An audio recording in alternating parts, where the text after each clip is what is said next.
ফারুকী রহমাতুল্লাহ আলাইহি কথা বলুন। সারা বিশ্ব যার কাফের অনুষ্ঠান দেখে মুগ্ধ হতো, অনেক অদৃশ্য বিষয়গুলো হুজুরের বদান্যতা আমরা দেখতে পারতাম। আর সেই ফারুক হুজুরের সাথে সহযোগিতা হয়ে আপনাদের এই গর্বিত সন্তান আল্লাহ মুফতি ওসমানুল ইসলাম হুজুর তিনি আজ সেটা চালিয়ে যাচ্ছেন। একজন হায়ানার লোক কণ্ঠকে স্তব্ধ করার জন্য ঘরের মধ্যে প্রবেশ করে তাকে কি করলো? দুনিয়া থেকে বিদায় করে দিল। মনে রাখবেন, যারা খুনি হবে, খুনিদের শাস্তি অনেক ভয়ঙ্কর হবে। কথা বলুন ঠিক না ঠিক? এই জন্য কোনোদিন খুনের পথ বেছে নিবেন না, মানুষকে ঠকানোর পথ বেছে নিবেন না, মানুষকে নিন্দার পথ বেছে নিবেন না। মানুষকে ভালোবাসবেন, মানুষকে শ্রদ্ধা করবেন, মায়া করবেন, এতে আপনার সম্মান বেড়ে যাবে। কথা বলেন ঠিক না?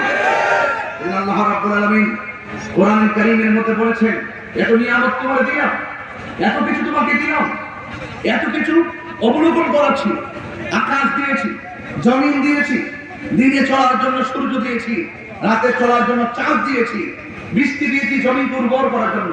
এরপর বান্দা ইয়া আইয়ুহাল ইনসানু মা গাররাকা বিরাব্বিকাল কারীম, কিসে তোমাকে হে মানুষ, কিসে তোমাকে তোমার রব থেকে দূরে সরিয়ে নিচ্ছে?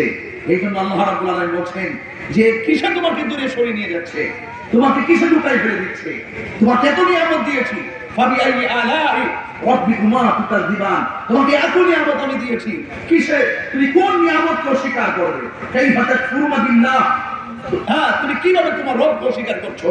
তুমি ছিলে নির্জীব, তোমাকে সজীব করেছি, তুমি ছিলে নিষ্প্রাণ, আমি তোমাকে প্রাণ দিয়েছি। প্রাণ দিয়েছি কিভাবে? প্রথম তোমার উৎপত্তি এক ফোঁটা পানি, সেখান থেকে রক্ত, সেখান থেকে গোশতের টুকরা, সেখান থেকে সুঠাম দেহ, দেহের ভিতরে রস দিয়ে তোমাকে আমি প্রাণ দিয়েছি, তোমাকে সুঠাম দেহের অধিকারী করেছি। এরপর তোমাকে পৃথিবীতে পাঠিয়েছি, আমি আল্লাহ তোমাকে পৃথিবীতে পাঠিয়েছি, তোমাকে আলো দেখার সুযোগ করে দিয়েছি। এরপরে তুমি মনে রাখো, তোমাকে এত কিছু দেওয়ার পর তুমি ডানে ঘুরো, বামে ঘুরো, সামনে যাও, পিছনে যাও, যেভাবে তুমি ঘুরো না কেন, মেসেজ কিন্তু একটাই, সুম্মা ইলাইহি তুরজাউন, আমি পাঠিয়েছি, আমার দিকে ফিরে আসতে হবে। জবান খুলে বলুন, হিসাব নেওয়ার মালিক কে? আপনাকে